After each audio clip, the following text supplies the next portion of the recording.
때문이죠. 오늘 저희들 모든 가정이 주 안에서 우리 복된 가정이 되시길 축복합니다. 다 같이 고백하겠습니다. 나를 믿으시며 내 주를 사랑하리라. 참기회와 주리가 충만할지어다. 기도를 시작하여 구에서 원하는 힘써 여호와를 알자. 아멘.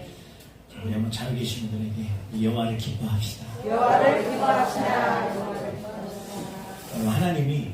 하나님을 기쁘시게 하는 행동을 했을 때 기뻐하실까요? 아니면 하나님을 그냥 기뻐하는 자를 보실 때 더 기뻐하실까요?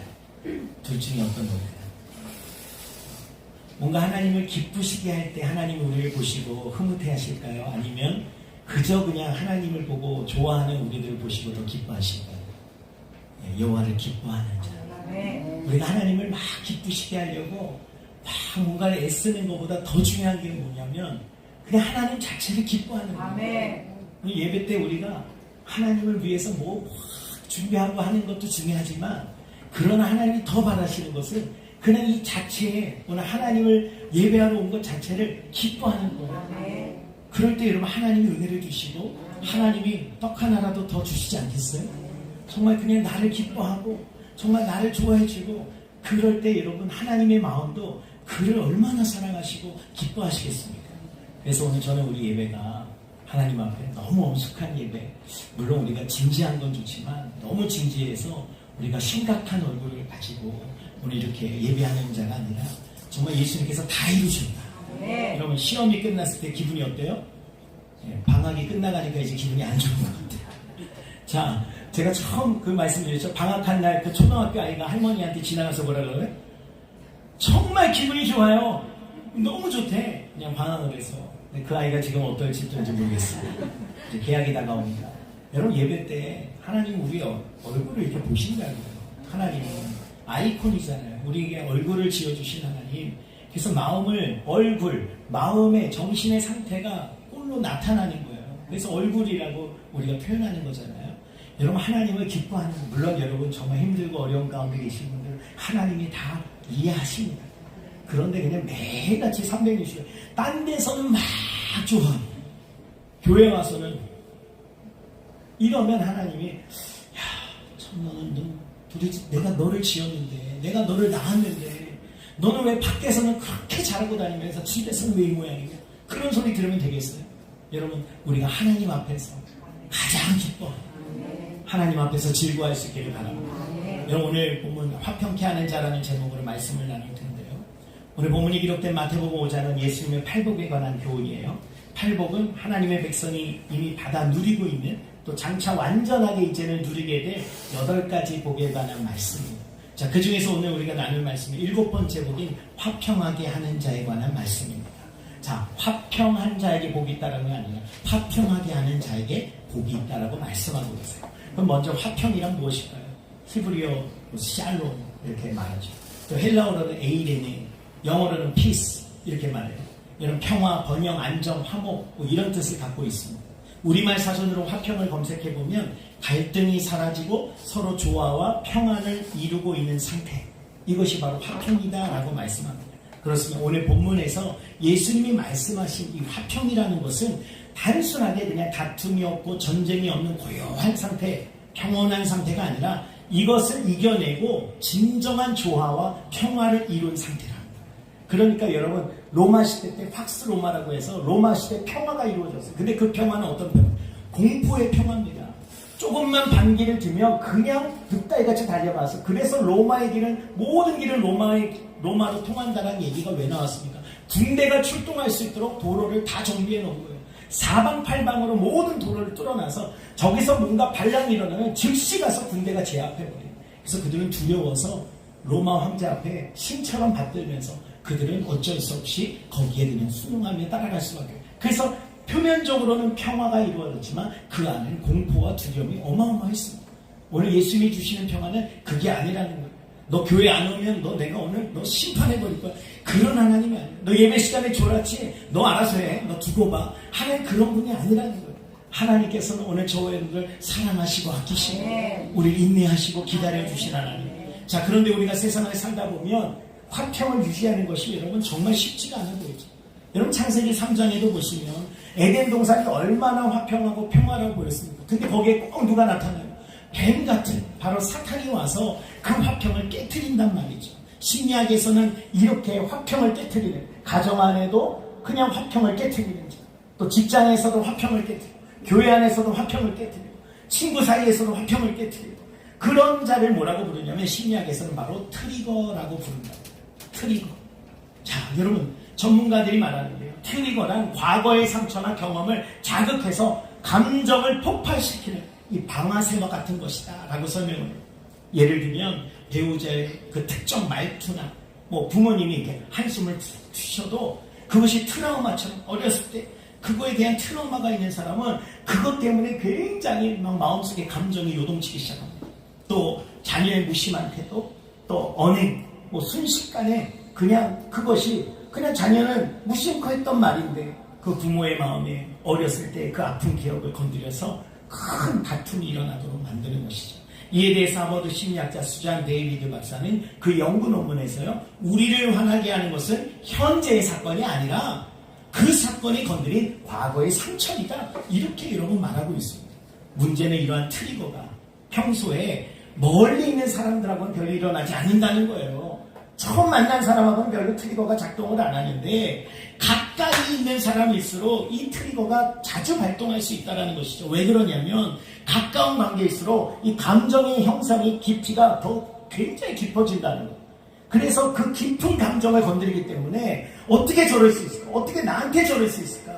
그래서 뇌과학자들이 검색해보면 그 상대방의 행동이 나에게 더 충격적으로 다가오는 밭에 있는 사람이 아니라 가족들이, 그 사랑하는 애착의 그 뇌와 우리를 분노하는 뇌가 같이 연결되어 있다는 거예요. 그래서 애착이 클수록 분노도 크다. 그래서 어떻게 보면 부부싸움이 아예 없는 게 그게 과연 좋은 것이냐, 이런 논쟁이 있습니다. 실질적으로 가까울수록 조금은 우리가 트리거가 발동할 수 있다는 거예요. 그런데 부부싸움의 문제가 아니라 그걸 어떻게 잘 풀어나가느냐가 중요하다는 것이죠. 그러고 보니 여러분, 가장 가깝고 사랑하는 가정이나 공동체에서도 오히려 우리는 이런 경험들이 있으면 큰 상처와 갈등을 경험할 수 있다는 거죠. 평소 가깝지 않은 사람과는 적당한 거리를 두고 감정이 잘 조절됩니다. 하지만 가족이나 가까운 공동체에서는, 교회 안에서조차, 그래서 우리는 서로 신뢰하고 그랬던 모습이 어느 순간 그 트리거로 인해서, 그 상처로 인해서 그의 무심코한 던진 말 때문에 더 크게 우리 마음속에 감정을 자극할 수 있다는 거예요. 그러면 우리 이런 시대 속에서 어떻게 하나님의 아들이라 불릴 만큼 우리가 속한 곳에서 화평을 이루는 그런 삶을 살 수 있습니까? 먼저 우리는 성경이 말하는 이 화평하게 하는 사람에 대해서 우리가 먼저 잘 이해할 필요가 있겠죠. 여러분, 우리가 화평하게 하는 자, 오늘 본문에 쓰인 The Peacemaker라고 하는데, 무조건 갈등을 회피하거나 잘못된 것을 눈 감아주는 것, 그래서 갈등이 유발되지 않도록 하는 것은 여러분 화평하게 하는 자가 아니라는 겁니다. 이건 우리가 오해하고 있다는 거예요. 여러분, 예수님께서 말씀하신 이 화평하게 하는 자라는 것은요, 그냥 갈등을 회피하고 피하고 그냥 눈 감고 내가 참지 그게 다 전부가 아니라, 갈등을 피하고 잘못을 눈 감아주는 것을 넘어서 오히려 진리를 지키기 위해, 바른 것을 지켜가기 위해서 이 갈등을 감수하면서까지 적극적으로 평화를 이루어내는 것입니다. 여러분, 2000년 전 이 땅에 오신 예수님도 죄로 인해서 깨어진 하나님과 인간 사이의 관계, 그리고 사람과 사이의 관계도 다 깨져버렸죠. 이것을 적극적으로 회복시키기 위해서 어떻게 하셨어요? 그냥 못 본 척하고 회피하신 것이 아니라 오늘 이 땅 가운데 오신 거예요. 여러분, 예수님께서 바로 피스메이커로 이 땅에 오셔서 오늘 우리를 위해서 우리를 화목케 하시거든요. 하나님과 우리가 화목해지고 그 화목으로 말미암아 우리의 관계가 회복되도록. 그래서 예수 안에서 여러분, 주 예수를 믿으라 너와 내 가정이 구원을 받으리라. 이 말씀은 뭡니까? 단순히 우리가 죽어서 천국 가는 구원만 있는 게 아니라 지금 우리의 영혼 가운데 오늘 하나님이 주시는 다시 회복을, 구원을 허락하시겠다는 거예요. 완전히 깨어지고 완전히 지금, 그래서 같은 집에 살아도 말도 하지 않고 정말 남처럼 사는 사람들이 더 많아지고 있는 이 시대 가운데 여러분, 예수 안에서 우리는 진정 다시 회복될 수 있다, 구원될 수 있다. 할렐루야. 네. 자, 그래서 마태복음 2장에 보시면 여러분, 그런데 예수님을 믿으면 오히려 화목하고 하나가 될 줄 알았는데 어때요? 오히려 예수 안에서 막 서로 예수를 믿으니까 갈등이 일어나기도 합니다. 자, 마태복음 2장에 보시니까 동방박사들이 헤롯 왕을 찾아옵니다. 그래서 유대인의 왕으로 나시니가 어디 계십니까? 라고 이제 묻게 되죠.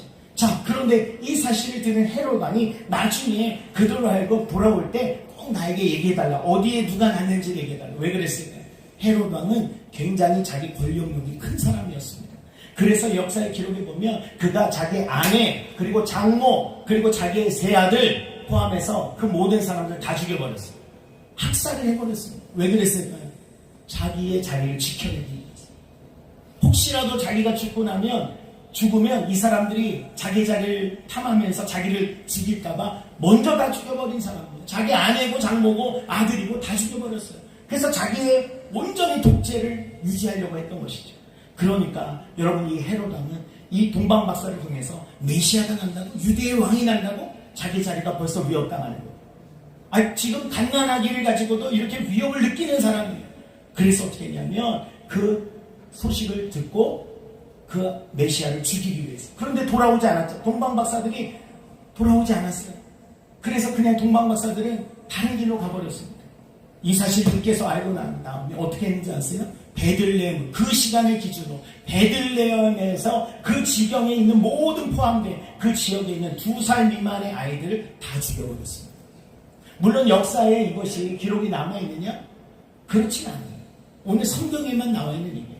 베들레헴 유아 학살 사건이라고 우리가 말을 하는데, 아까도 말씀드렸지만 다른 문헌들을 볼 때 이 헤롯은 그런 짓을 저지르고도 남을 사람이다라고 고고학자들은 말을 합니다. 여러분, 이처럼 어떻게 보면 지금 예수님의 오심으로 말미암아 화평케 하려고 오셨는데 세상은 어때요? 그 예수님을 거부함으로 갈등합니다. 그래서 오히려 예수님을 향하여 너만 없으면 지금 우리는 평화로워, 이렇게 오히려 얘기를 하는 거예요. 그래서 예수님을 모르는 프레임을 짜요. 트러블 메이커, 너야말로 정말 우리를 자꾸 화평을 깨트리는 자야. 가정 안에서 예수를 믿는, 너만 교회 안 나가면 우리 집에 평안, 이런 얘기할 수 있단 말이죠. 그러나 여러분, 그거는 거짓 평화라는 거예요. 정말 우리에게 하나님 주시는 평화는 그런 평화가 아닌 줄로 믿습니다. 여러분, 귀신에게 뭔가를 잘 바치고 뭔가를 해야만 얻는 평화가 아니라 하나님은 우리를 위해서 오늘 값없이 주시는 그 은혜의 평화가 있습니다. 여러분, 어쨌든 예수님이 오심을 위해서 예수님의 공생의 가운데도 계속해서 갈등이 일어나죠. 결국에 예수님께서 하시는 그 사역을 못마땅하게 여긴 이 바리새인들을 비롯해서 종교 지도자들이 어떻게 예수님을 불법 재판에 넘겨서 결국 십자가에 달아 죽여버립니다. 여러분, 그렇게 예수님은 죽으셨지만, 그러나 바로 예수님의 십자가의 죽으심으로 말미암아 오늘 우리 사이에, 하나님과 우리 사이에 모든 막힌담이 허물어지게 하시고 우리 속에 진정한 사랑이 무엇인지, 진정한 희생이 무엇인지, 용서가 무엇인지, 우리가 이 땅의 법으로는 도저히 교육으로는 깨달을 수 없는 하나님의 진리, 바로 천국의 하나님의 교훈을 우리에게 몸소 보여주신 것입니다. 여러분, 에베소서 2장 13절에 이제는 전에 멀리 있던 너희가 그리스도 예수 안에서 그리스도의 피로 가까워졌느니라. 그는 우리의 화평이신지라. 둘로 하나를 만드사 원수된 것 곧 중간에 막힌 담을 자기 육체로 하시고 법조문으로 된 계명의 율법을 폐하셨으니 이는 이 둘로 자기 안에서 한 세 사람을 지어 화평하게 하시고 또 십자가로 이 둘을 한 몸으로 하나님과 화목하게 하려 하심이라. 원수된 것을 십자가로 소멸하시고 또 오셔서 먼 데 있는 너에게 평안을 전하시고 가까운 데 있는 자들에게 평안을 전하셨으니 이는 그로 말미암아 우리 둘이 한 성령 안에서 아버지께 나아감을 얻게 하려 하십니다. 하나님 안에서 우리는 진정으로 하나가 되게 하시고 진정한 평화를 이루기를 원하십니다. 여러분, 하나님은 바로 그런 분이세요. 오늘 여러분, 그렇기 때문에 우리가 진정 이 화평을 이루기 위해서 오늘 어떻게 됩니까? 오늘 먼저 우리는 화평하게 하는 자는 하나님을 닮아가는 것임을 깨달아야 됩니다. 우리 한번 따라합시다. 화평하게 하는 자는 하나님을 닮아가는 것입니다. 아멘. 여러분, 하나님은 어떤 분이에요? 하나님은 화평하게 하는 분, 바로 하나님은 사랑이신데 하나님은 진정 모든 것을 다 평화롭게 만들어 가시는 분입니다. 그래서 여러분, 하나님의 그 삼위일체만 보더라도 성부, 성자, 성령이 서로 경쟁하지 않고 서로가 협력하고 서로가 하나로 우리를 구원하시기 위해서 평화로운 관계를 유지하시는 거예요.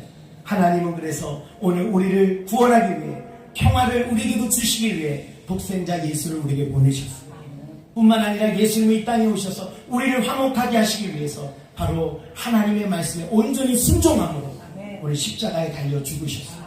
그 이후에 보내주신 보혜사 성령님은 우리 안에 오셔서 우리를 위하여 친히 간구하시며 우리가 하나님과 화평을 계속 유지하도록, 또 사람과 사이에도 성령을 통하여서 우리를 화평하게 하도록 오늘도 우리에게 성령의 열매를 맺게 하시고, 그래서 성령의 열매가 우리 가운데 올 때, 아까도 말씀드렸지만 여러분, 우리가 하나님을 믿는 사람은 티가 납니다.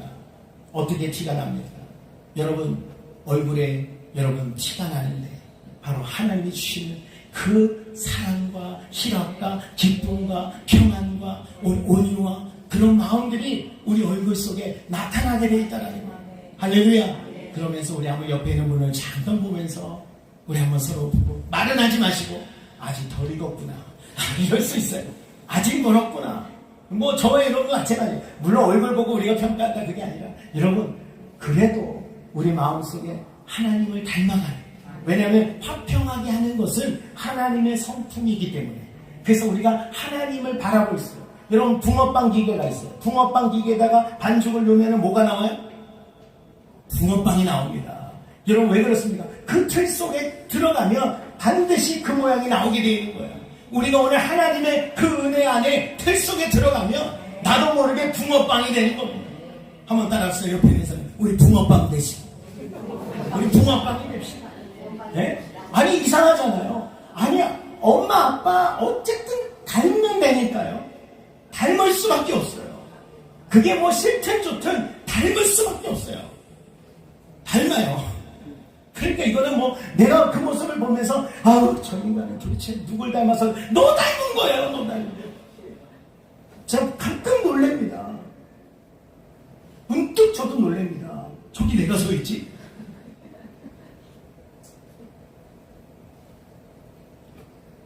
셋 중에 물론 다르죠. 다르긴 다른데 닮아요. 그래서 여러분들 알고 얘기하면 너무 수치스러우니까 좋은 것도 담고 안 좋은 것도 담고. 여러분 하나님에게는 좋은 것밖에 없어요. 선하신 하나님. 예수 안에서 여러분 그 틀 안에 있으면 우리가 하나님의 은혜를 성품을 닮아가게 될 줄 믿습니다. 또 한 가지는요, 화평하는 자에게 하나님은 오늘 말씀하세요. 하나님의 아들이라 불리는 복을 주시겠다고 했어요. 따라합시다. 화평하게 하는 자는 하나님의 아들이 된다. 할렐루야. 이게 여러분 우리가 오해하면 화평하게 하는 사람은 다 구원을 주신다는 얘기인가? 그게 아니에요. 여러분 하나님 화평하게 하는 자에게 하나님의 아들이라 불리는 복을 주신다는데 이게 왜 복이냐? 아니 그게 무슨 복이에요? 여러분 이 말씀은요, 당시에 여러분 자녀라는 말과 아들이란 말이 있을 텐데 왜 하나님은 오늘 본문은 예수님께서 화평하게 하는 자는 복이 있나니 하나님의 자녀라 일컬음 받을 것이며 이렇게 말씀하지 않으시고 굳이 콕 집어서 아들이라 일컬음을 받을 것이라 말했을까?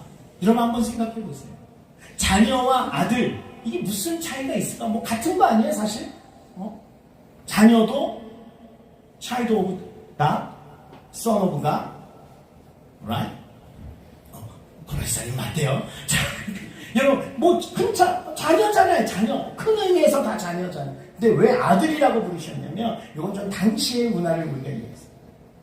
여러분 자녀들은요 다 그냥 그 자녀야 내 자녀야 이래서 그 자녀의 부모의 슬하에서 사랑을 받겠죠. 그런데 하나님의 아들이라 일컬음을 받은 것입니다. 여기에 방점이 있어요. 여기 뭐가 있냐면 바로 이 아들이야말로 나를 가장 닮았고 이 아들이야말로 내가 가장 자랑스럽게 여기고 그래서 이 아들에게 내 모든 것을 넘겨주고 싶은 그 아들, 바로 모든 사람에게 자랑하고 싶은 바로 그 딸, 제가 내 딸이에요. 제가 내 아들이에요. 제가 누구의 아들인지 모르겠어요. 그게 아니라 하나님이 자랑하고 싶은 정도로 인정받는 아들. 자녀라고 해서 다 똑같지 않잖아요. 정말 쟤는 정말 내 자식이다. 자식이다 그럴 때 이상해요. 쟤는 정말 내 아들이다. 뿌듯한 거야 하나님. 그래서 내가 그에게 모든 것을 내가 맡기고 싶다. 화평하게 하는 자에게 하나님은 바로 아들이라 칭하신다. 얼마나 하나님이 이 화평하게 하는 자를 기뻐하시는지 우리가 기억해야 될 줄 믿습니다. 마지막으로 그러면 우리는 어떻게 해야 예수님처럼 화평하게 하는 사람이 될 수 있습니까? 어떻게? 그러면 어떻게 우리가 화평하게 할 거야? 이 화평이 이렇게 하나님 좋아하시는데 여러분 먼저 예수님처럼 첫 번째로 예수님처럼 감정보다는 사랑으로 반응하라. 실천편이니까 여러분 간단하게 말씀드리고 마치 예수님처럼 감정에 반응하지 말고 예수님이 감정으로 반응했다는 게 아니라 우리는 감정적이에요. 너무 오래간만에 레옹이라는 영화가 있어요. 레옹 혹시 아세요? 고양이 영화가 아니고요. 레옹 킬러거든요. 이 사람 직업이 킬러인데 이 사람이 그냥 킬러로서 아주 냉정해요. 그래서 사람을 직업적으로 다 죽여요. 돈을 받으면 의뢰가 들어오면 그냥 가서 정말 실력이 좋아요.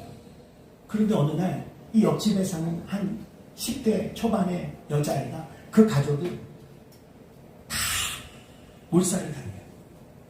범죄 조직으로 인해서. 근데 이 여자애만 살아납니다. 근데 이 여자애가 그 집에 문을 막 두드립니다.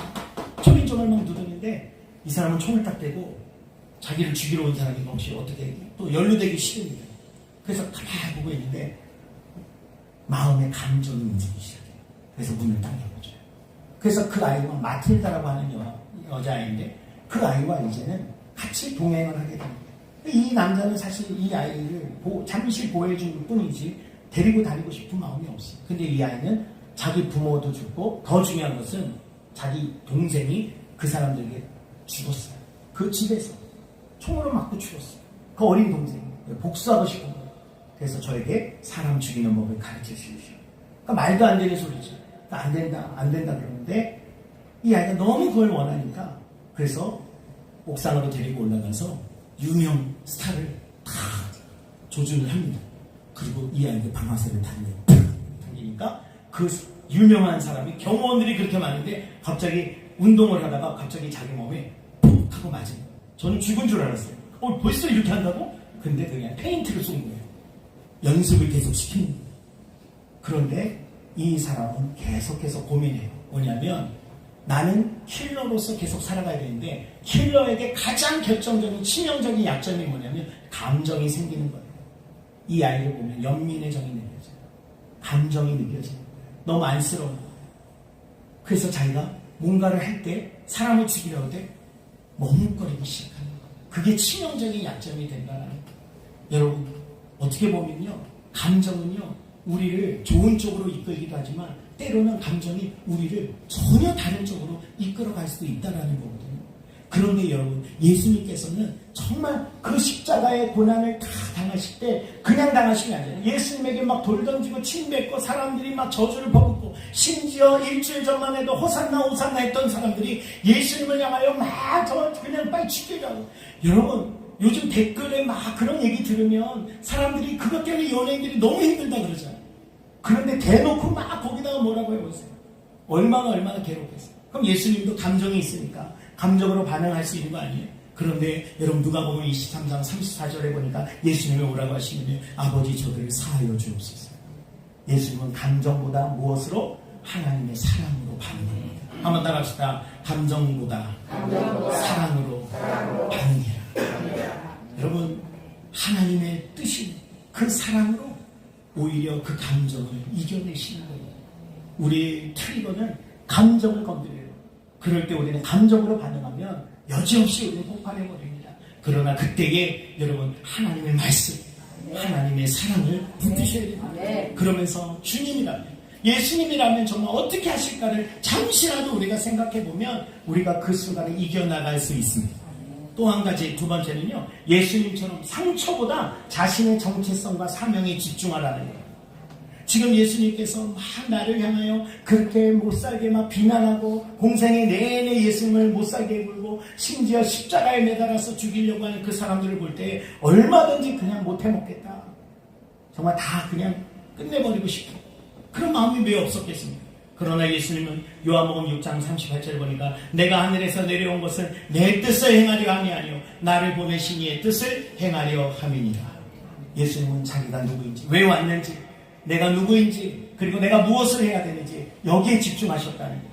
여러분 우리가 어떤 일 봉사를 하더라도 갑자기 감정이 상하고 막 다 때려치고 싶고 떠나고 싶고 막 그럴 때 내가 나를 부르신 이가 누군지 그리고 나의 사명이 무엇인지 거기에 집중을 하게 될 때 오늘 우리는 그 순간 우리가 승리하게 될 줄로 믿습니다. 여러분, 세 번째 마지막이에요. 감정이 따라오지 않아도 의지적으로 용서하라는 것입니다. 아까도 감정 때문에 용서 못하죠. 여러분, 세상에서 얼마나 가장 힘든 게 뭡니까? 용서 아닙니까? 그런데 마태복음 18장 22절에 예수께서 이르시되 너에게 이르노니 7번뿐 아니라 7번을 70번까지도 할지니라. 여러분, 용서를 7번만 하는 것이 당시에 최고라고 생각했던 거예요. 사실은 3번만 해도 최고예요. 유대의 율법, 유대의 어떻게 보면 전통은 3번만 용서해도 돼요. 그런데 예수님께서는 7번뿐만 아니라 그보다 더하게 7번 완전수거든요. 이 7이라는 숫자는 완전하게 그 7번도 쉽지 않은 일인데 그것 말고 7번에 70번까지 해요. 도대체 이 말이 무슨 의미입니까? 그래서 어떤 사람은 이것도 해가지고 490번만 용서하고 491번째는 그게 아니라 여러분, 용서라는 게 용서가 이렇게 쉬운 게 아닌데 어떻게 용서하는 거예요? 여기에 바로 있어요. 여기에 바로 하나님의 우리를 향한 그 명령이 뭐냐면 감정을 따르면 평생 용서 못한다는 거예요. 너의 감정을 따르면 용서는 절대 불가능해요. 그러나 감정을 넘어서서 의지를 가지고 용서하라는 것입니다. 여러분, 주님의 말씀에 순종하여 오늘 의지적으로 용서하기를 결단하라는 것이죠. 감정은 그 결단 뒤에 나중에 한참 뒤에 따라오게 된다는 것입니다. 그래서 용서가 되지 않을 때 어떻게 용서합니까? 그럴 때 이렇게 기도하라는 거예요. 주님, 저는 이 사람을 용서하고 싶지 않습니다. 솔직하게 하나님 앞에 고백하십니다. 주님, 저는 이 사람을 용서하고 싶지 않아요. 그러나 주님의 말씀에 순종하여 의지를 가지고 용서를 선택합니다. 이제 제 감정도 다시 치유되고 회복될 수 있도록 주님의 평안을 저에게 부어 주시옵소서. 그래서 여러분, 막 그런데도 용서하고 싶은데 상처가, 그 사람 이름만 들어도 상처가 팍 떠올라요. 그래서 막 찾아보기도 쉽지 않고 듣고 싶지 않아요.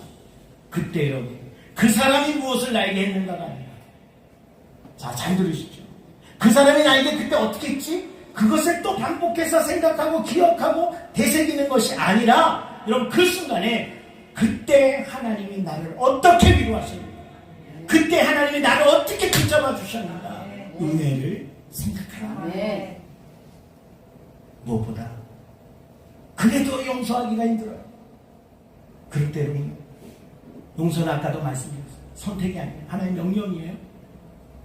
어떻게 그런 잔인한 명령을 하실까? 의지를 가지고 해라. 어떻게 원수를 사랑합니까?